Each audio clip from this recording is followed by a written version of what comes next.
जो भी महिलाएं होती हैं, आप लोग के संपर्क में अगर कोई हो तो ध्यान दीजिएगा। आगे जाके आप भी बाप बनेंगे। बहुत कम चांस है कि आपको उतना पढ़ल लिखल महिला मिले, क्योंकि आज भी शिक्षा बहुत महिलाओं को उतनी शिक्षा नहीं मिल रही है। तो पढ़ी लिखी मिल गई तो जिंदगी स्वर्ग हो जाएगा, नहीं तो नरक तो यहीं देखेंगे। तो ये ध्यान दीजिएगा कि जब कोई माँ अपने बच्चे को दूध पिलाती है तो उसका रीढ़ की हड्डी सीधी होनी चाहिए, एकदम सीधा, ताकि स्पाइनल कॉर्ड और ब्रेन मिला रहे। रीढ़ की हड्डी सीधा रहेगा ना तो स्पाइनल कॉर्ड और ब्रेन क्या रहेगा, मिला हुआ रहेगा। तो पीयूष ग्रंथि अच्छा से काम करेगा। उस माँ के शरीर में जो दूध बन रहा है उसमें एकदम एकदम कंट्रोल करेगा। फास्फोरस, कैल्शियम, सोडियम ये सब जाएगा। और सोडियम बच्चे के दिमाग के लिए जरूरी है। तो शुरुआत के 6 महीना बच्चा केवल दूध पीता है।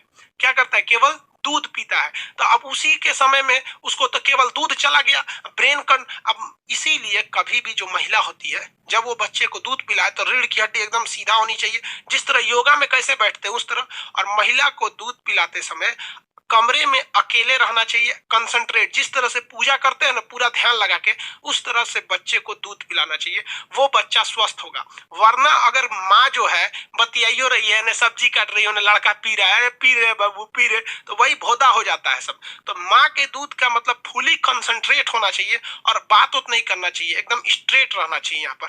तब उस बच्चे के शरीर में पूरा प्रोटीन जाता है। आप अगर इसको विश्वास नहीं कीजिएगा ना तो देखिएगा, गाय जो होती है उसका डायरेक्ट दूध दूहने लगेंगे ना तो दूध को छुपा लेती है और दूध उस अच्छा भी नहीं होता। इसलिए क्या करते हैं लोग, पहले उसके बछड़वा को पिला देते हैं। जब बछड़ा को पिलाते हैं ना तो फुल ब्रेन से वो रेडी हो जाती है, नहीं मेरा ही बछवा पी रहा है। तो हर एक प्रोटीन वगैरह हर चीज की मात्रा को वो क्या कर देती है, मतलब दे देती है। तो इसलिए इस चीज का हमेशा ध्यान रखिएगा कि माँ का दूध तभी अच्छा है जब फुली कंसंट्रेट होकर करे। उसको उस वक्त किसी से बात नहीं करना चाहिए। जिस तरह से पूजा घर अलग होता है ना, वैसे ही बच्चे को दूध पिलाना है तो 10 मिनट अलग रख के पिला दीजिए, उसमें बच्चा भी स्वस्थ रहता है। लेकिन अशिक्षितता इतना ज्यादा है कि बच्चा को, जो माँ ऐसा करती है बच्चा बीमार भी नहीं पड़ता है, कुछ भी नहीं करता है। अब माँ प्याज काट रही है, अपने आदमी से बतिया रहे, हाँ बबुआ दूध पी दो, का हलवा सऊदिया है, ड्यूटी चल रहा है। अरे सजुआ तोर ब्रेन हुआ लगल है, दूध यहाँ बन रहा है, बचवा कौन सी पिएगा, उसका खाली पेट बढ़ेगा, दिमाग नहीं। समझ आ कि नहीं आ रहा है? किसी को कोई दिक्कत नहीं, आगे बढ़ते हैं। ये हो गया आपका TSH। लेकिन गाय भैंस में लोग इतना ध्यान थोड़ी देता है। तो गाय भैंस को एक इंजेक्शन लगा दिया जाता है जिसके कहते हैं ऑक्सीटोसिन हार्मोन का इंजेक्शन। कौन सा? ऑक्सीटोसिन। ऑक्सीटोसिन। अगर आप ये ऑक्सीटोसिन हार्मोन का इंजेक्शन किसी गाय को लगा देते हैं उसके थन में, तो वो गाय दूध को बचा नहीं सकती है, पूरे दूध को उसे बाहर निकालना पड़ेगा। तो देखते होंगे ना, खास करके हम तो पटना ऑफलाइन पढ़ाते हैं, अत्याचार देखते हैं गायों पे ना, तो पता नहीं क्यों कभी कभी ऐसा लगता है कि साले ये कसाई से ज्यादा खराबी ये है।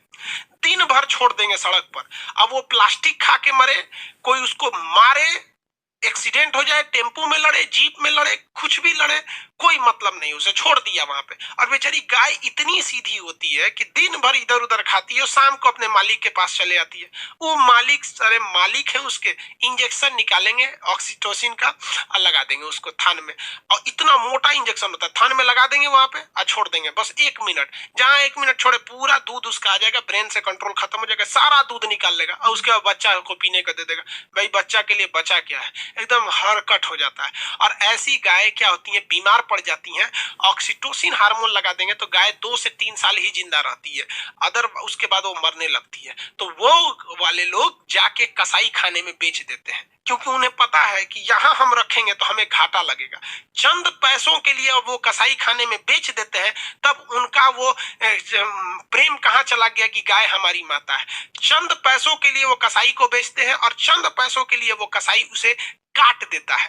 तब तक गुनाह नहीं है जब तक बेचा जा रहा है, लेकिन गुनाह तब चालू हो जाता है जैसे काट दिया। तो यहाँ पर भी गलती है, हमें कसाई को बेचने तक से पहले ही रोकनी चाहिए गाय को, क्योंकि अब मजबूरी भी है ना कि गाय पालता कौन है, बात समझो बाबू। गाय पालेगा कौन? गरीब आदमी, ज्यादातर ज्यादातर लोग, अमीर आदमी शौकिया पालते हैं वहां पे अब उस बेचारे को अपनी बूढ़ी माँ को इलाज कराने के लिए पैसा नहीं है, वो गाय को कहाँ से रख पाएगा यहाँ पे? तो ये बड़ी समस्या हो जाती है। तो सरकार ने इस चीज को देखते हुए ऑक्सीटोसिन पर क्या किया हुआ है, रोक लगाया हुआ है। लेकिन हम आपको कहते हैं कि आप अपने शहर में होंगे, दिल्ली वगैरह का तो हम गौशाला देखे नहीं है, लेकिन पटना के किसी सड़क पे चले जाइएगा, पटना में दूध कैसे दिया जाता है ना, गाय को साथ लाता है सर, 1 लीटर चाहिए वहीं खड़ा करेगा सर और दूध के दे देता है सर, ऑक्सीटोसिन से निकाल के सरेआम। देखिए किसी राज्य की राजधानी में सरेआम जिस प्रतिबंधित दवा को लगाया गया है, यूज होता है, ये हो गया हमारे। तो इस ऑक्सीटोसिन का अगर आप अपनी गाय को पाल रहे हैं तो प्लीज ऐसा यूज मत कीजिएगा, वरना उस गाय की सेवा करने से जितना पुण्य नहीं मिलेगा उतना आपको पाप मिल जाता है। तो ये ब्रेन से निकलने वाले 3 हार्मोन आप समझ में आ गए आप लोग को।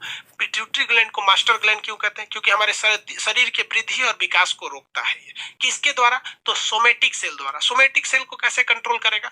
तो सोमेटोट्रोपिक हार्मोन एसटीएच द्वारा।